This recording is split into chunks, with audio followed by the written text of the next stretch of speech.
We were playing against Pontypool, and the game was sort of to-in and throw-in.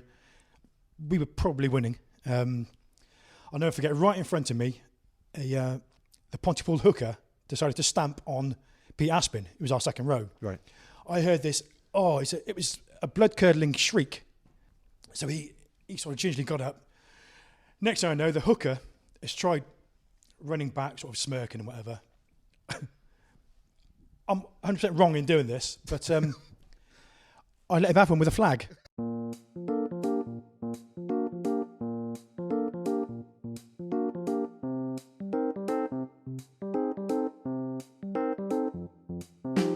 Hello amateurs, welcome to episode 24 of the Amateur Rugby Podcast, here to help soothe your Sunday morning hangover with some West Country rugby chat about the grassroots of the game. I'm your host Tim, and today I'm in Cuenca, Ecuador. This colonial mountain town is gearing up for Carnival, which in this part of the world essentially consists of a 5-day water fight.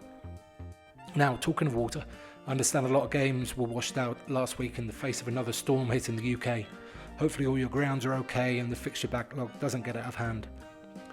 What do you think of last week's episode with James Waterhouse? A thoroughly frank and detailed exploration of what life can be like for an aspiring pro. It was an absolute pleasure chatting to Moose. Go and give it a listen if you haven't already. And from the brink of professionalism we go to the height of amateur with my guest this week, Moxy Collier. Moxy and I were teammates for Cheltenham Colts back in the early 90s when our hair was long and our shorts were very short. We had our whole lives ahead of us. This interview was recorded in December of 2019, and we talked about how Moxy made himself an integral part of that Cheltenham Colts squad, even though he rarely got in the team. Some awesome rugby club traditions and Moxy's foray into podcasting as a co-host for the UTS Podcast. I had a great day back in Cheltenham, my hometown, to speak to Moxy, so please welcome Mark Collier. Moxy Collier, welcome to the Amateur Rugby Podcast. Thank you, Tony. I am here in your current rugby clubhouse, Cheltenham Saracens, and I'd just like to hear a little bit about what you do here at the club. Can I say it's going to be my last rugby club as well? Really? Right, okay. in a playing aspect anyway. Yeah. I think my days are coming to an end. Yeah, you were telling me about that hip a little bit earlier. What's that all about? It's from quite a serious illness I had when I was younger. Right. I had cancer, basically. Right, yeah. And that progressed into my bones and, all the rest of it. And I was told then, you're probably going to have a hip replacement. And I think the time has pretty much come. But the doctor won't give it to me because I'm too young. Oh, that's nice. How old have you got to be? I don't know. I didn't ask. But he did say to me, do you not think it's time to give up now? And you said, yeah. Well, my thing is I want to keep going until I can play one meaningful game, one league game with my son. Right, okay. He's 17 in February, the end of February, so there's a very good chance that's going to happen this season. Yeah, awesome. If that's the case, then I can seriously think about hanging the boots up. But whether I do or not is a different matter. It's yourself. It's going away from that that locker room experience. It's hard to go away from. Yeah, for sure. But it's nice to have that kind of target in the future to certainly keep you going at the moment. Yeah, absolutely. I want to keep going for him, not necessarily for me. Yeah. But over the last couple of days, it's been a bit painful. So I'm sort of looking forward to retirement. But I don't want it to come too soon. Yeah, fair enough. Let's rewind a bit, mate. We met playing for Cheltenham Colts way back in the day. So I just want to hear from you what your experience of playing for Cheltenham Colts was like, and what was your rugby experience up to there? Had you played any before that? Or? No.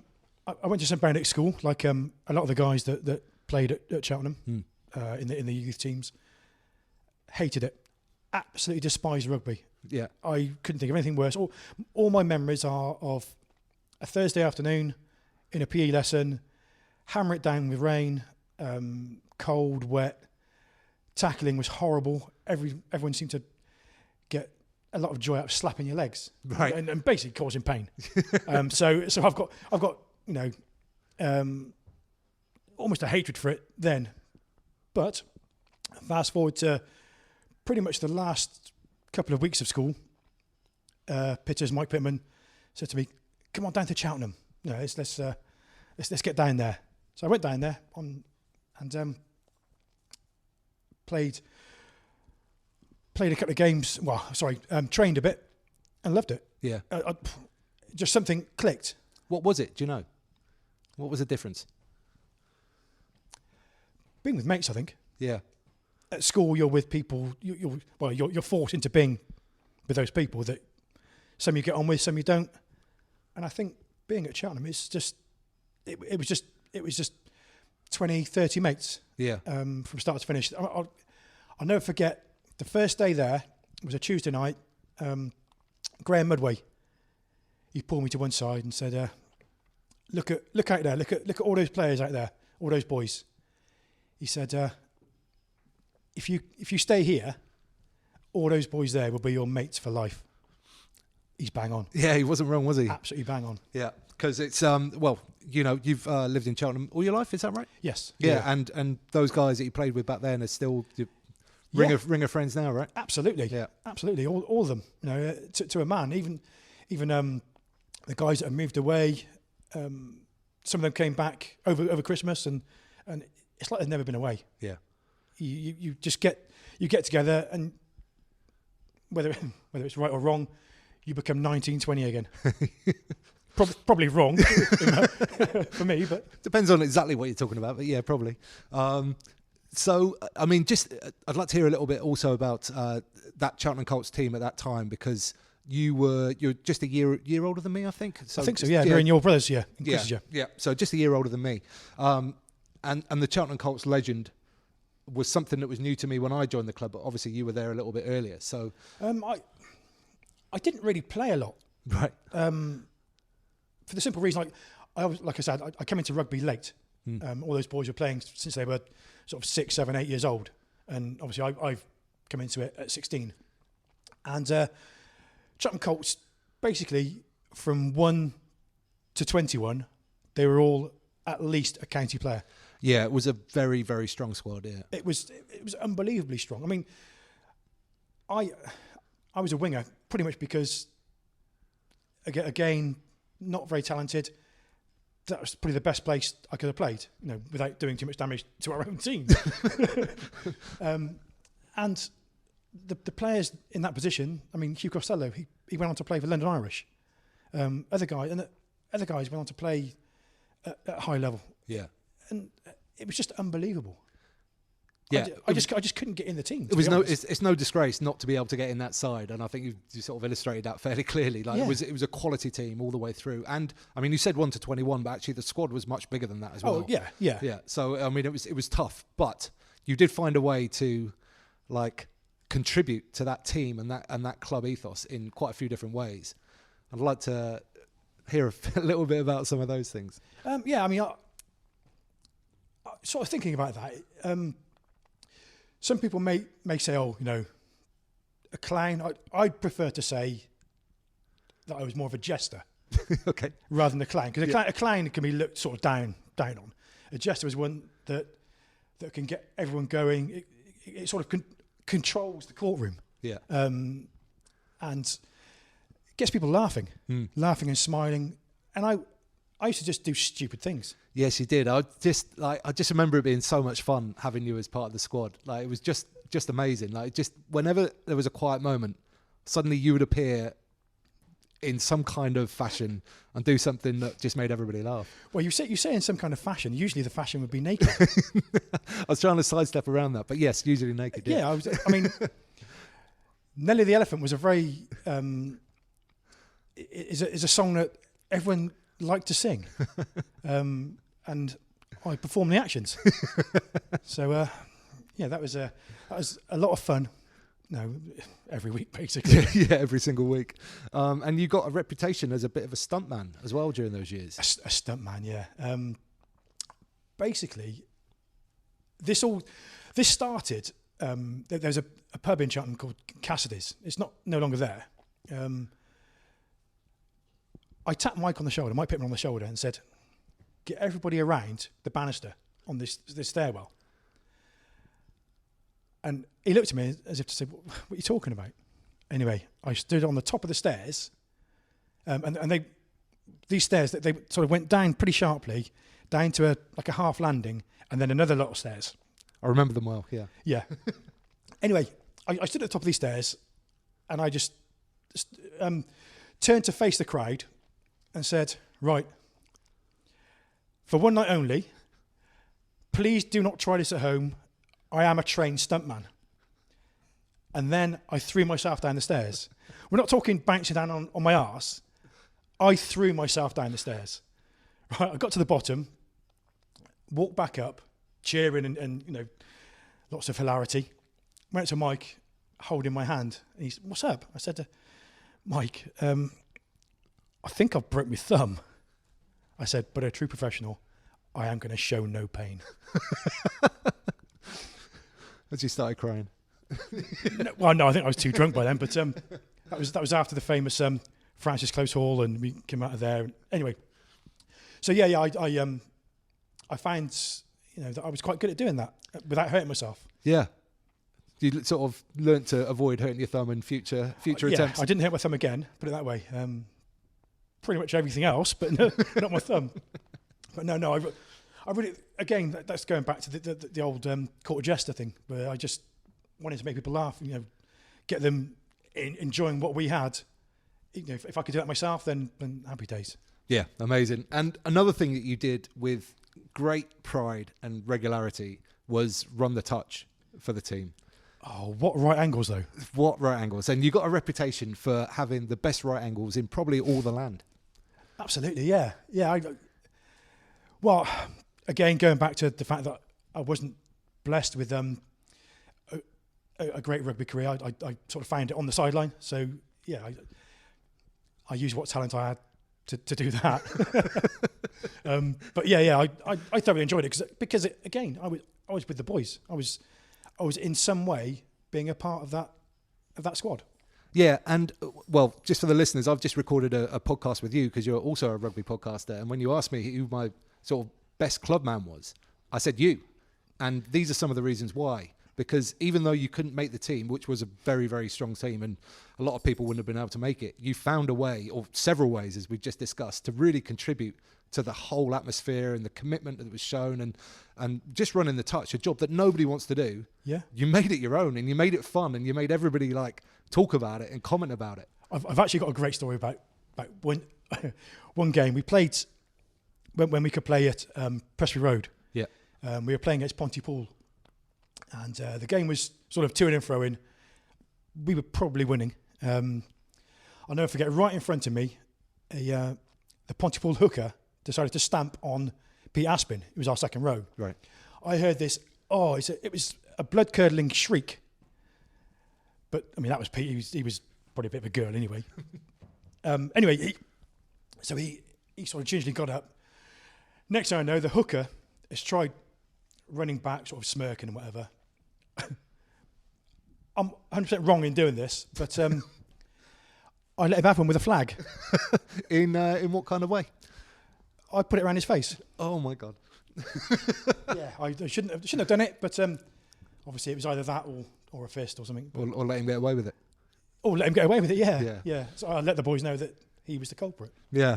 I've tried to explain this to rugby friends that I met up in London, what the Gloucestershire rugby scene was like when I was a lad back down here. And it's really hard to put it into words, but stories like that really help. It's tough. Yeah, it was really tough. There was no quarter given. And at any moment, you could potentially get assaulted on the rugby pitch. Yeah, or just off it.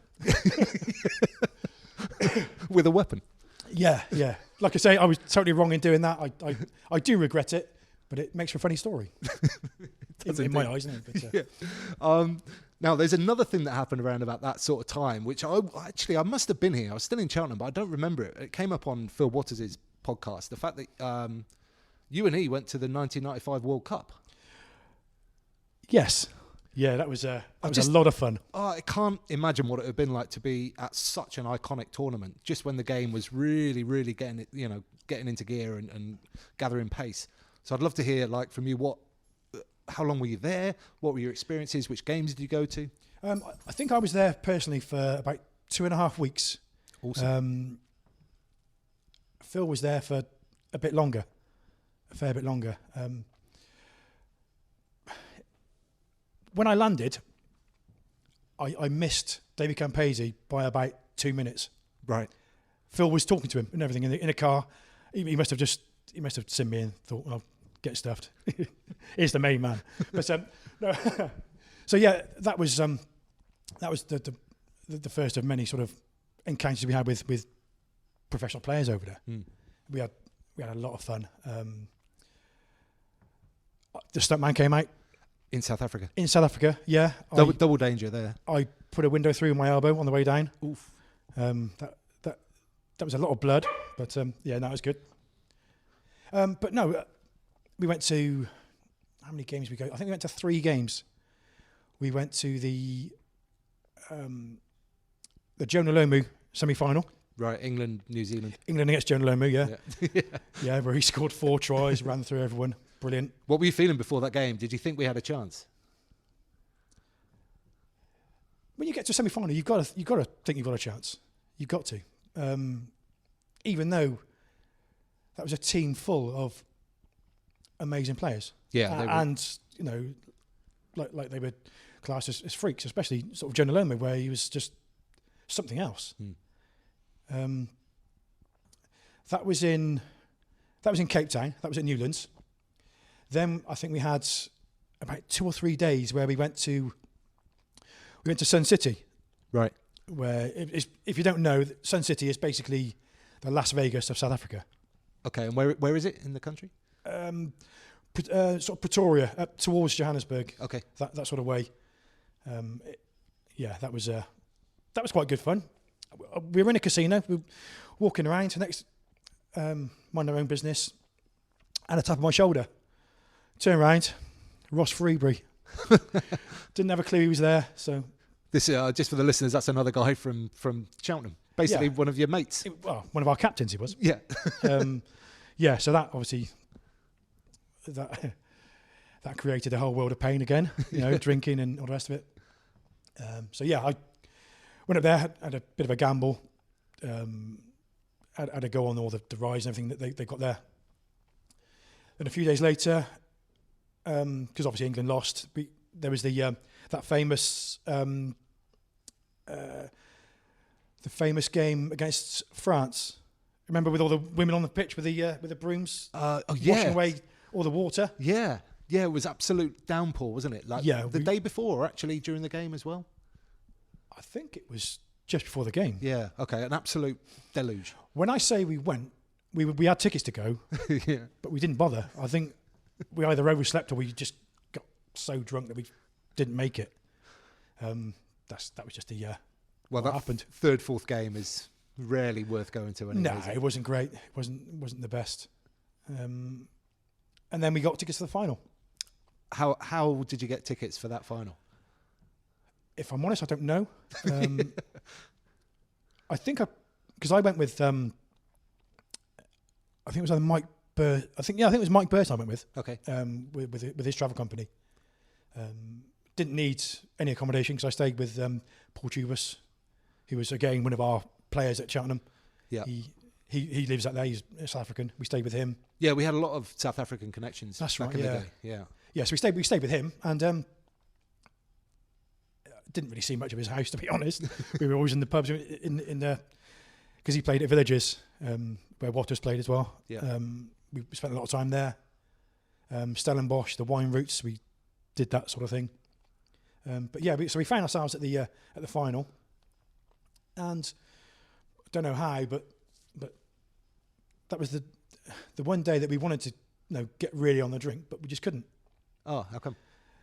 I think we'd had too much. Really? I think we just over the days and the weeks we just drank ourselves over. We just couldn't get it. I thought you were going to say because they shut the bars or no, some kind of curfew. It just wouldn't happen. Yeah, I do know the feeling. So yeah. I remember being sat next to Phil on a bus coming back from the game, just sort of closing your eyes and shaking your head, thinking, "What the hell are we doing?"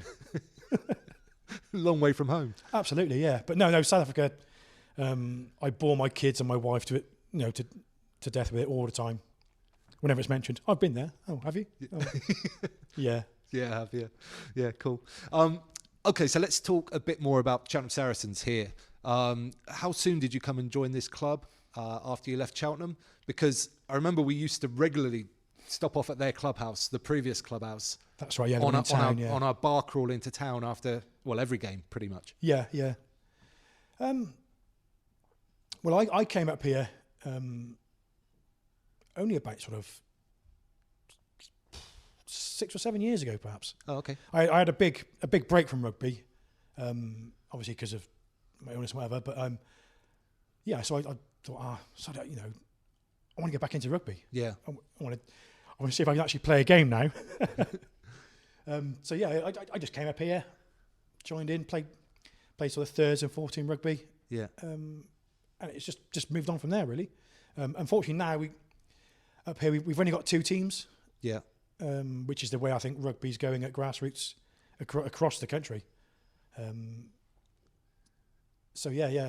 lucky enough to be playing second team rugby for this lot. Yeah, and you get 2 teams out every week? More often than not. I'm not going to say yes we do, because we don't, but a lot of the time that's because the opposition has cried off. Oh, okay, yeah. And like you say, it's the same, or it is the majority the same anyway. I've spoken to a couple of clubs who still manage to get like 5+ teams out every week. But, yeah, that's amazing. Yeah. But it's so rare nowadays. And we spoke about it a bit earlier. It's just a change in climate. It's a change in social scene. There's just people have got way much more to do now. And absolutely. I'm guessing you're seeing that here as well. Yeah. And also, because obviously when we were growing up, when we were at Cheltenham, whatever, the Cheltenham Saracens, they apart from us, they were the liveliest, the most vocal, the best crack in the town. Yeah. Whenever I went to the St James's Hotel, they were always in there. Russ Morrison and Glenn and all the boys were in there singing the songs. As soon as we went in there, there was that sort of friendly rivalry. We'd have a sing off. Yeah. And and all the rest of it that came with it. That seems to have died a lot. Oh, really? Yeah. Nowadays, obviously, it's not completely gone, but obviously a lot of the first team, they're sort of more fitness based. Okay. To a certain degree, and again, where they're younger, they got different responsibilities. They like to go with their girlfriends, wives, and whatever, kids. It's not. Without saying it, it's not how it used to be.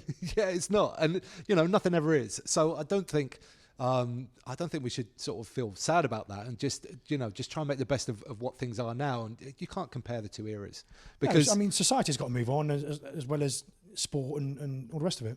Yeah, for sure. But it seems like you've got a great club here. We were talking earlier, I used to live just down the road here, literally on this road, and I played football on these grounds, but I never actually played rugby here. So it's great to see a little rugby club in here, which was basically my back garden when I was growing up. Yeah, no, it's great. What all the guys that took it from the town centre and have brought it here. I'm not going to name any names because I will miss people out, and that'd be wrong. So all the guys that have contributed to get it going again and to keep it going, they've just done an amazing job, and I just hope it carries on long after I finish playing and massively into the future. Yeah, absolutely. And you have a lovely club tradition here, which I'd like to see in all rugby clubs if possible, which is the Boxing Day game or the Christmas fixture. So I'd love to hear a little bit about that as well. Yeah, every year we originally it was over 35s against under 35s, but obviously age groups have changed now, so it's 30s, right, overs and unders. Normally the over 30s are quite a long way over 30, and the under 30s are pretty much the first team. Right. So well, not all of them obviously, but a lot of them are the first team. So it's always going to be difficult. Yeah. Unless it's a mud bath and it's back to old school rugby. The unders should always win. Should always win. And sometimes these games can become a little bit feisty. Is that the occasion? Has that happened here? No, I can honestly say I don't think it ever has. Yeah, that's cool because it's always played in a great spirit. We have Stuart Cooper. Yep. He refereed it this year. Everybody that scored a try got a red card. Right. Now that red card meant go and have a sherry. So you'd have to go and have a sherry, obviously neck that and come back on. Perfect. Yeah. So it was funny to see because all the kids. Sherry, disgusting. So yeah, let them score the tries. Happy days. yeah, definitely. Now you also here have got something that I'm quite jealous of because I never had it at any rugby club that I played at, and that is a balcony that overlooks the pitch, which is attached to the bar. The famous Sarries balcony. Yes, that is a great feature of this club. On a match day, like you say, it's, the bar is about 3 steps away from it, so everyone goes to the bar, stands outside, and watches the game. And of course they're all well behaved. There's never any shouting or abuse coming from that balcony. Just all good natured fun, yeah. Of course it is. But no. It's a great asset to this club. It's looking like I'm going to end up there next season. On the balcony. Yeah, retired, put out to pasture on the balcony. But it's a great feature. Yeah, I mean, we were looking at rebuilding our clubhouse at Old Colfians, and I'd urge any club to do this. If you're looking at improving your facilities, getting a balcony that overlooks the pitch that's attached to the bar, it's got to be almost the number one priority in my mind, ahead of nice new changing rooms, ahead of anything else. Absolutely, yeah, Cheltenham. I don't mean it. I've still got a lot of love for Cheltenham. The other thing as well is that something you haven't mentioned here that's synonymous with Cheltenham Saracens is Sherry Corner. I'd like to hear about that. It's just by the doors to the balcony, right next to the bar. There is a sherry bell there. It's a bell that we ring. As soon as you ring it, somebody has to then have a sherry. Somebody, anybody, or specific? Well, there is usually a reason behind it. Okay, I see. But if you ring it, you're having a sherry. That bell has actually been on Rugby Tonight. Oh, really? Yeah. And I think we left a bell there for them. And there is, you must have seen the program. Yeah, of course, yeah. On their bar, there is a sherry bell. Right. That came from us. Nice. Famous sherry bell. Yeah, and funny enough, we were on that program in the crowd a few years ago with Danny Cipriani on it. Okay. And obviously now he's at Gloucester, so yeah, he's getting closer to us. Maybe we can sign him. He's got one big contract left, I think. Then maybe after that. Possibly. If you like sherry. Yeah. I mean, give his agent a call. You never know. I think we do know. Yeah, cool. Okay. We alluded to it earlier, though, Mox. You are a rugby podcaster yourself. Yep. So I'd love to hear a bit about your show and how long you've been doing it and what the premise is and everything you get up to on the show. Well, it's not just me that does it. There's another guy, Dan Lodge. He's the technician behind it all, and he's the main host. About 4.5 years ago, we thought, crikey, we want to get something going. Yeah. Something, some sort of podcast going, because I'm always talking about listening to podcasts and enjoying podcasts, and I've always said to Dan, I really want to be on a podcast. Yeah. Dan was doing a radio degree, so we sort of toed and froed, back and forth with each other, saying, right, let's do it. Oh, maybe not. Yeah, let's do it. And then it came about. We decided with Dan doing this radio degree, it was perfect. Yeah. He had all the ways and means, the know-how and the equipment, and we just decided that's it. we'll do it. The first one was in July of 2016. Dan's nodding over on the couch next to me. Unfortunately, I wasn't on that one. That's why it didn't do very well. No, I'm joking. That was just done with an iPhone in the middle of the pitch. Oh right, okay, yeah. With Liam Cooper. Brilliant. Just start basically. Just to start. Just get it going. Just get going. And it literally snowballed from there. Dan got a tripod. Sat in the clubhouse interviewing the next guests. Then it moved from a tripod to maybe some microphones, and then the Zoom kit, until when we eventually managed to get the studio at the Gloucester Uni. Right. So we've done loads of shows in there. Yeah. And it's something else. Yeah. But what were your kind of thoughts and ambitions at the start of it? My ambition was just to hear people's stories. Right. People that I sort of knew, but didn't know where they were with rugby. Yeah. A lot of them, and just wanted to hear different stories, because everybody's got a different story, and it's great to hear, whether it's somebody who's played 13 rugby for Cheltenham Saracens, or whether it was Billy Burns and Jacob Rowan who have played for Gloucester. Yeah. It was just, I won't say it's a dream come true, but it was great to hear that complete worlds apart of what professional rugby is like, amateur rugby, and just to hear it is great, and then to hear it back afterwards when Dan's put the show together, it's magic. Yeah, I did that. I was a part of that. That's what we did. Yeah, we created that. Absolutely. And I always thought, crikey, I don't know if I want to hear my own voice. It's I sound so stupid, and I'm going to say the wrong thing. I'm going to do the wrong thing. But listening back, it's brilliant. I love it.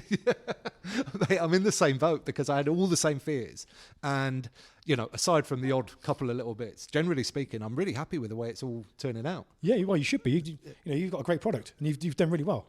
Let's talk about yours though, mate. Yeah, okay. I mean, it's called the UTS Rugby Podcast, or just the UTS Podcast. UTS Podcast, excuse me. And it's generally about the club here, Cheltenham Saracens. But you give club updates, but it's mostly about your interview guest, really, isn't it? Yeah. Our premise is basically we start the show with updates from previous games of that month, because we go out once a month. Yeah. So we give all the results from that month, from the first team, the second team, if and when we have a third team out, and then I give the youth results. Right. Then we go into the main show, which is an interview with a guest. They give us their story. Then I ask them a load of stupid questions.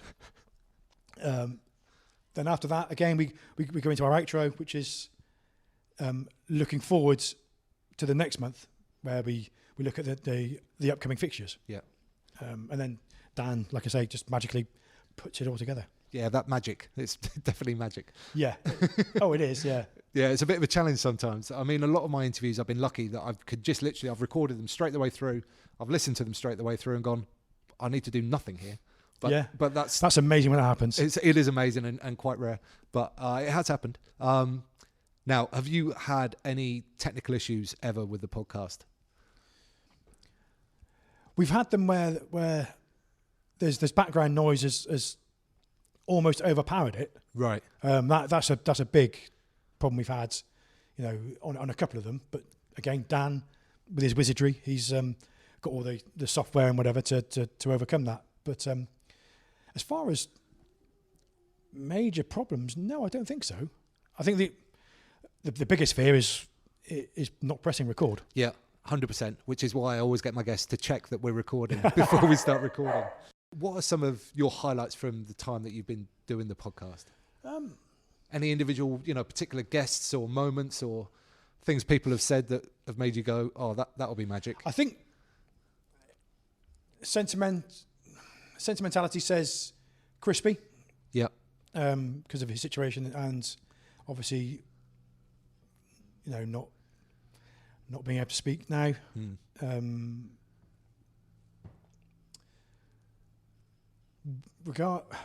Regarding sort of my favourites, probably a guy called Griff. He pulled out some amazing stories. He's a big Welsh lump that's played at a very high standard, played for sort of Welsh schools and all the rest of it. Some great stories, which shouldn't come out of a teacher.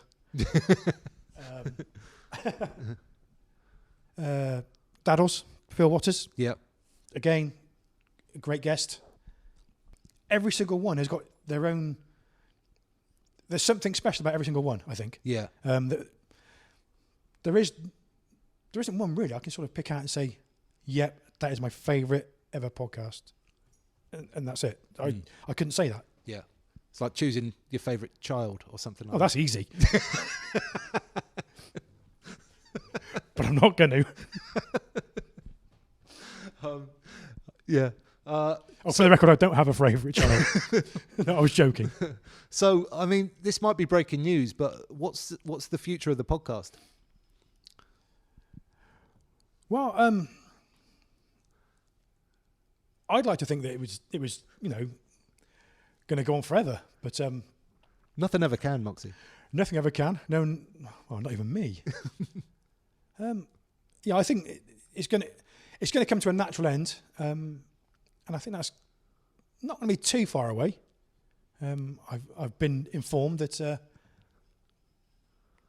of 6-8 months, maybe we'll be sort of call it a day. Yeah.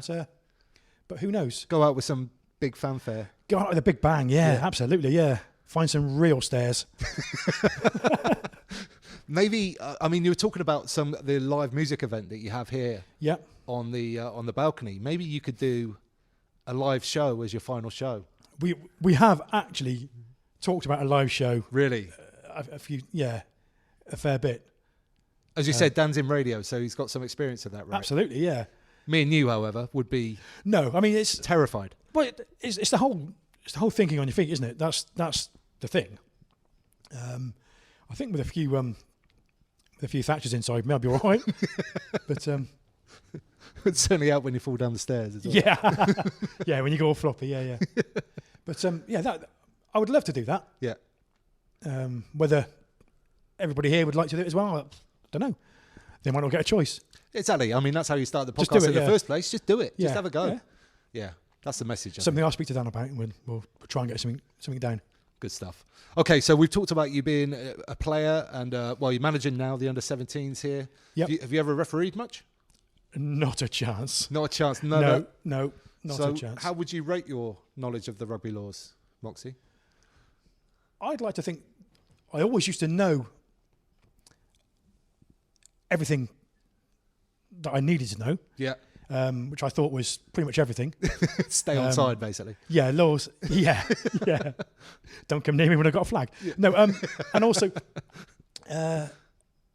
things have changed so much, but I'd like to try and think that I know a bit. Yeah. Okay. Well, we're gonna move on to the rugby law ball section now. Okay. It's just a bit of fun, just trying to improve the law knowledge across the game. But unfortunately, because I've done quite a few questions now, the questions are getting ever more niche. Okay, brilliant. So with that in mind, Moxy Collier, it's time to find out if you are a rugby law ball. Sir, are you sure that's correct? The time on the clock says 40 minutes and a few seconds. Okay. The referee becomes aware of a head injury to a player on the pitch and stops the game. The head injury is dealt with, the player goes off. Does the referee restart the game, or is it half-time?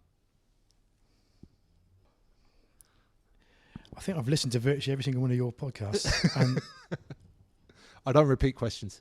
No, I know that.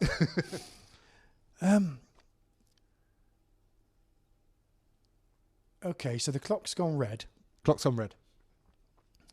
and he's had to blow for a head injury. Correct. I'd probably say that he'd say that's half time. You're incorrect. Oh.